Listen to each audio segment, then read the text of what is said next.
Alright, so in this video I want to talk about the Cuban Missile Crisis of October 1962. And I mean, this is it's considered a watershed moment in the history of the Cold War. It is generally considered the bleakest moment of the Cold War, and it is a unique event in international relations history because it has been thoroughly documented and studied, and the decision-making process by the political executives is very well understood, and the historical record on it is very, very thorough. So it provides an excellent case study for anyone who's looking at high-level political decision-making in the run-up to war, because of course what is happening is the respective power blocs are positioning themselves in preparation for war. And we're very, very lucky that we get out of this without nuclear holocaust. So for that reason, it's very significant, and that's why I want to talk about it. So now I'll be mainly talking about the American position because that's what I'm more familiar with than the Soviet. But there's certainly something to be said about that as well. Now, from the American side, the critical text on this, really, if you just want to cut straight to it, is an amazing book which is called The Kennedy Tapes, after President John F. Kennedy. And this is a transcript made by, let's see, it's Philip Zelikow for Graham Allison, who's an important historian of the Cuban Missile Crisis.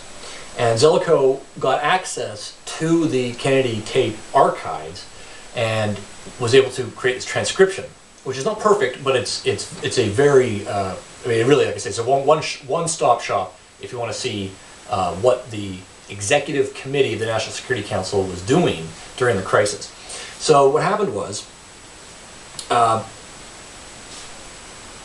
historical background of the historiographical background is that Kennedy, when he convened the Executive Committee, which we'll talk a bit about that in a moment, he requested that his secretaries at the White House tape all of the meetings because he suspected this was going to be of profound historical significance, and he wanted there to be a clear record of what was happening. Kennedy had just been reading The Guns of August by Barbara Tuchman, which of course is about the run-up to the First World War, and had just been published at that time. And so Kennedy believed that part of the reason, or he wanted there to be a clear textual record after the event, so that any mistakes could be analyzed and learning could occur. Something that he thought had failed to take place properly in the run-up to the First World War, hence the disastrous outcomes. So the tapes were made. And although they're somewhat sketchy due to degradation and again, they're imperfect, they do provide a solid transcribable record of what the Executive Committee was actually saying. And then, like I said, these tapes were then taken decades later and transcribed by Philip Zelikow, and who played a small role in the Bush administration, I should add, but have at any rate are now out in the open and published. And so anybody can go and read them. So I highly recommend you check out that book, which is absolutely fascinating, The Kennedy Tapes. Right, so what happened was, well, in 1959, Castro and Che Guevara seize Cuba from the Batista regime, and they begin their Marxist-Leninist, Maoist land reform policies, which of course are very unpopular with the Americans, and due to the Organization of American State arrangements and the Monroe Doctrine and so on, it is believed that the Americans should continue maintain their security interests and their national interests in Cuba, and so they're not happy with Che Guevara becomes Minister of the Economy and Industry in Cuba and starts to promote his land reform policies, which are considered to be unacceptable by the Americans. All about that. But the outcome of this is the Bay of Pigs invasion in '61, when a group of Green Beret CIA special forces and Cuban dissidents and defectors try to land and invade Cuba, and of course are believing they're going to get support from the Americans, but then do not receive the air support they need, and as a result they're wiped out, and the invasion is a failure. This leads to Operation Mongoose, which is the program run under Kennedy's brother Robert, the Attorney General, in which they attempt to assassinate Castro unsuccessfully, and tried to continually assassinate him on many occasions, I should add. Still try to solve the problem that they've in a sense created, which is that they refuse to accept the communist government in Cuba. Even though this may seem strange to us today, when Che Guevara is lionized as a hero, and Castro just died, I believe last year, and so there is some historical, this is very living history, to be sure, and very controversial for that matter. So anyway, so things continue until they reach a boiling point in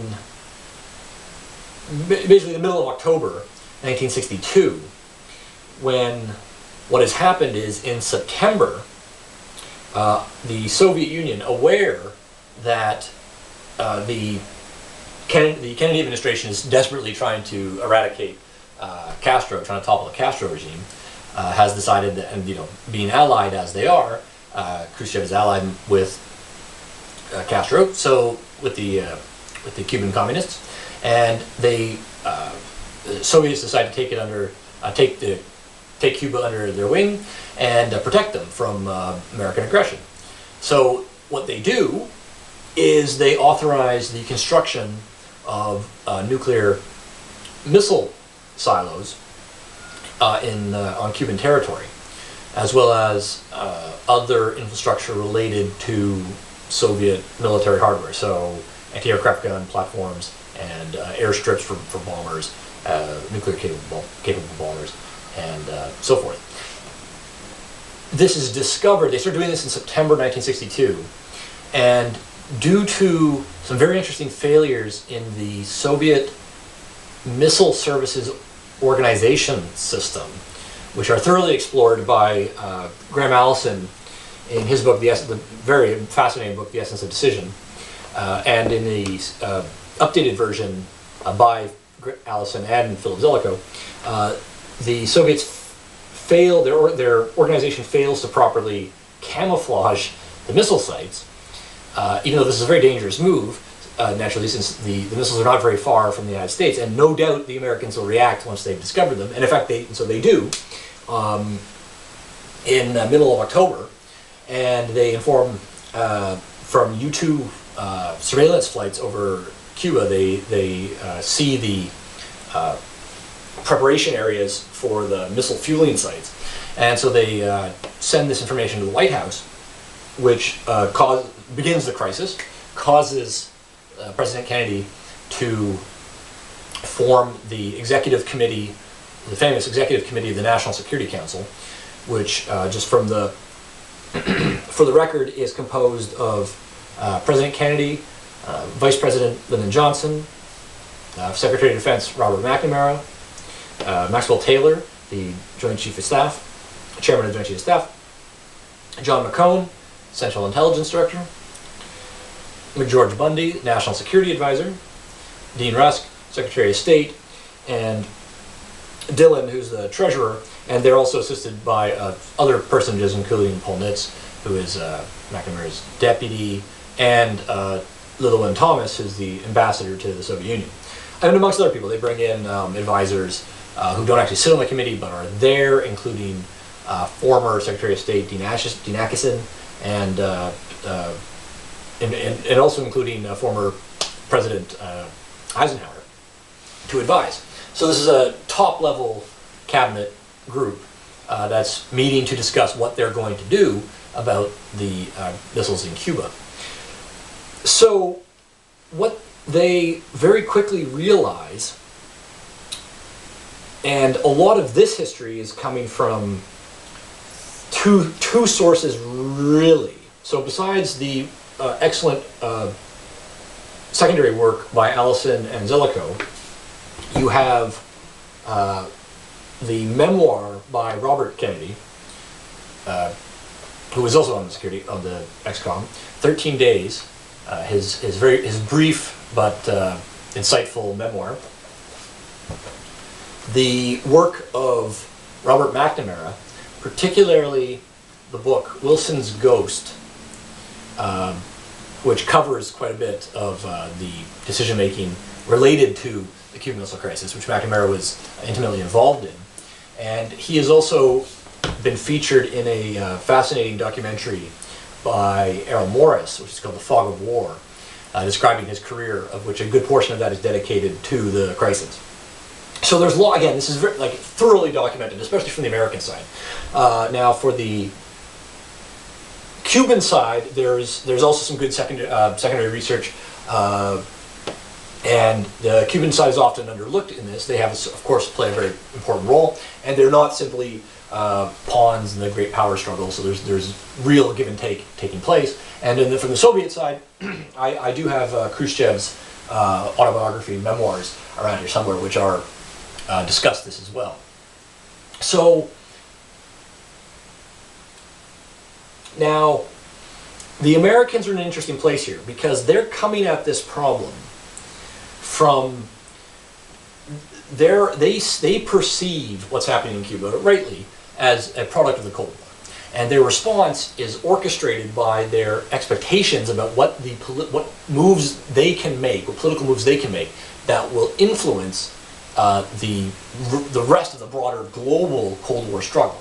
So they're very concerned about what's happening, obviously, in Berlin, which is within, the American section of Berlin, which is inside Eastern Germany, and therefore at great risk, and could always be pressured by the Soviets, as they'd done during the Berlin blockade, when air power was used to supply Berlin. So that could be pressured. The Americans have introduced, in I think it's 1960, they build Jupiter missiles, medium range, I think they're IRBMs, intermediate range ballistic missiles, in Turkey to strike targets in the Soviet Union, which are now exposed because those missiles are now targets. So there's worry about Turkey being attacked. Naturally, there's the broader potential for anything that happens in Cuba to cause reaction in these other areas, which could cause flashpoints, and then that could, the whole thing could spiral out of control. But the way the Americans perceive this is through their appreciation of and doctrines related to nuclear war. So there are several of those. One is as proposed by McNamara, and he's considered to be one of the doves. This is, of course, where the term hawks and doves comes from, since it describes groups within the American executive while they're discussing how to handle the crisis. So the doves, McNamara gives a famous speech, his Ann Arbor speech, about no city's counterforce. This is his doctrine for how to fight a nuclear war, potentially without killing millions of people, which is where you don't bomb cities and you only focus on the enemy's military force, which is sound doctrine. But this is actually in contrast to, and this is to a certain extent supplemented by the work of Henry Kissinger on limited nuclear warfare, who advocates for a similar thing, like having a scaled response, and what Herman Kahn is proposing, related in his book on escalation and on thermonuclear war, are strategies for carefully analyzing what the enemy is doing, and then responding proportionately so that you don't force them into a position where they have to respond dramatically. This scaled response, which is basically being constructed by the Kennedy administration, their new doctrine, is contrasted with the hawkish doctrine, mainly that had been developed during the Eisenhower administration, and by mainly members of the United States Air Force, including Air Force General Curtis LeMay, which advocated what was called massive retaliation. LeMay didn't come up with this, but it was under his authority that was really put to the prominence, which was that any attack would be met, any threat to the United States or attack upon the United States or its allies would be met with a huge retaliatory response. Now, again, this might have worked as a deterrent early in the Cold War when the Soviet Union did not possess any missiles or nuclear bombers. But as they developed their nuclear capacity, which I should add, during the Cuban Missile Crisis, is not that enormous comparative to the United States. The United States has a much, much larger nuclear capability. One of the things McNamara did when he became Secretary of Defense early in the Kennedy administration is max out the construction of Minuteman ICBMs. It maxed them out because they wanted to have a deterrent that could never be challenged. And so they were building far more ICBMs that had built up by the time of the Cuban Missile Crisis, had built up far more ICBMs than the Soviets had. And so they have, the Americans still have a major thermonuclear advantage at this point, although the Soviets are catching up, and they're not insignificant. Now, on the other hand, the Soviets have an enormous advantage in terms of conventional weapons and conventional material, and there's no question that if they decide to, they could easily overrun Western Europe. So, or at least cause a massive war there, at any rate. So, because of this, and this is one of the things that Ellison and Zelikow look at, is that it's, from the Soviet perspective, putting missiles in Cuba is an equalizer because it gives them the ability to strike precision targets on the American mainland with very, very little notice, which is a capability that the Americans already have from their Turkish sites, as well as they're developing, the Americans are developing submarine-launched ballistic missiles, which would also have this kind of capability. So having Cuba as a IRBM, intermediate range ballistic missile base, somewhat equalizes the position, even though the Americans have an enormous superiority in thermonuclear weaponry. So the situation at the context and the situation at the time is fragile, to say the least, and there's legitimate concerns about how destabilizing this development of putting missiles into Cuba is, because of the relative balance of power in which the Americans have a significant advantage. But this could be very easily challenged in the future, and would certainly be challenged if the IRBMs are not dealt with.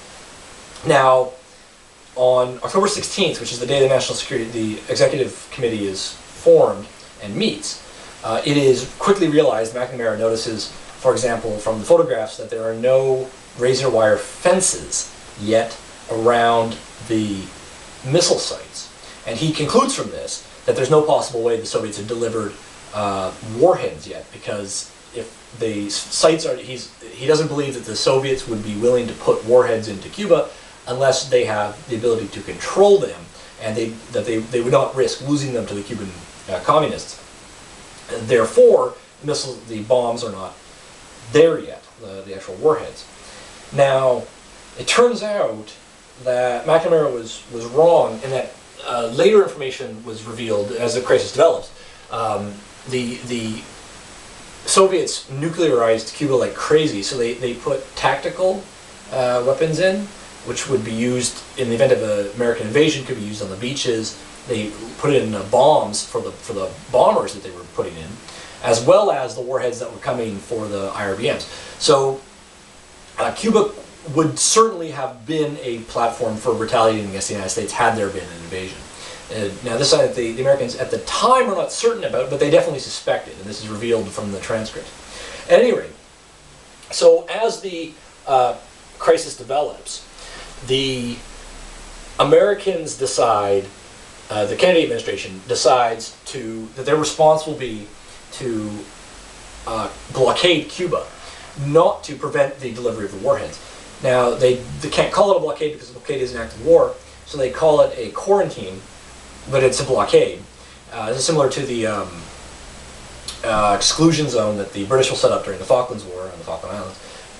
They're basically blockades. But so anyway, so the Americans set up a naval blockade around Cuba, and the ships, the Soviet ships, start coming. And so they actually hit the blockade on about the 24th. And there's a lot of tension about whether the Soviet ships are going to run the blockade or not. And there's also a lot of questions about how the Americans will stop them, and what will happen if they do. And should they stop ships that they know from their intelligence are carrying warheads or missiles, or should they only stop, or should they go even further and stop anything carrying what they call POL, which is petroleum, oil, and lubricants, which could be mainly used for military purposes. So there's a question about how extensive should the quarantine be, and how thorough should it be. And what are the risks if they start stopping Soviet ships? They might potentially start shooting, and then the whole thing could spiral out of control. So luckily, the Soviets decide to order their ships to stop, and the vessels that are definitely carrying the warheads are ordered to turn around. So to a certain extent, the crisis diffuses at this point. But it's not over. And over the next basically 4 days, it swings back and forth from being resolved to being right on the brink. And so what happens is on the 26th, now again, there's already warheads on Cuba, which the Americans are now just becoming aware of because of their U-2 surveillance flights. On the 26th, the Americans, I should add, now have developed a strike plan to hit Cuba, and they've done it in a classic Kennedy fashion, which is where they've got options. So on the one hand, they've developed a plan, something like 2,000 sorties or something. And so this will be the total plan where they're gonna hit every potential missile site that they know about, plus all the airfields, so they get all the bombers, plus as many as the arsenals they know about, so they can get the tactical weapons. But I mean, this is really dangerous because they can't possibly get to all of them, and it would only take 1 or 2 bombers to get away to cause massive havoc and death and destruction on the U.S. mainland. They also have a limited scaled response where they'll only hit the IRBM sites themselves, and then they also have a plan which they prepared, which is a total invasion plan. So they've got a whole series of options here. Now, but the Soviets catch wind of this, and of course they think, Khrushchev believes, that what's coming is an American invasion of Cuba, and he will not accept that, especially because he's promised to the Soviets that they will protect Cuba.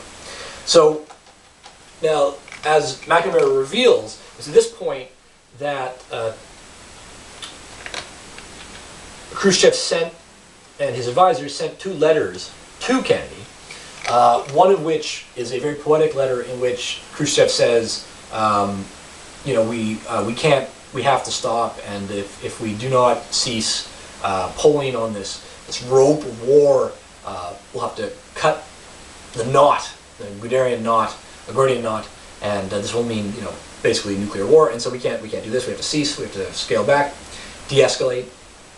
But then right after this, they get another message which says, as McNamara puts it in The Fog of War, effectively, if you strike Cuba, then we will hit you with everything that we have. And the Americans know that this will mean invasion of Western Europe, and that will start World War III. So they are unsure about what to do here, and at this critical moment, Lillian Thompson, the ambassador, tells the executive committee that they must respond to the first letter and try to get a deal.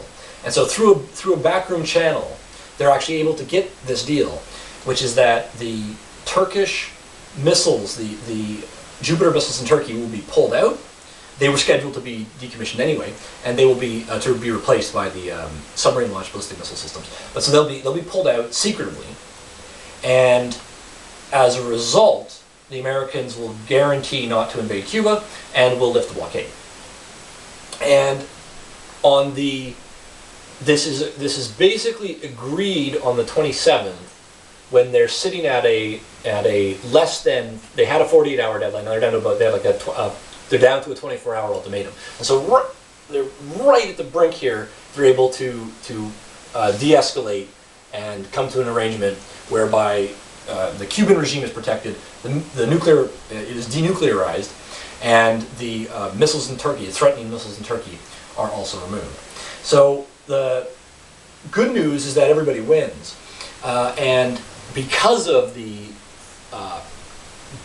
thorough record keeping that was done. We have an amazing historical archive describing these events, and again, I would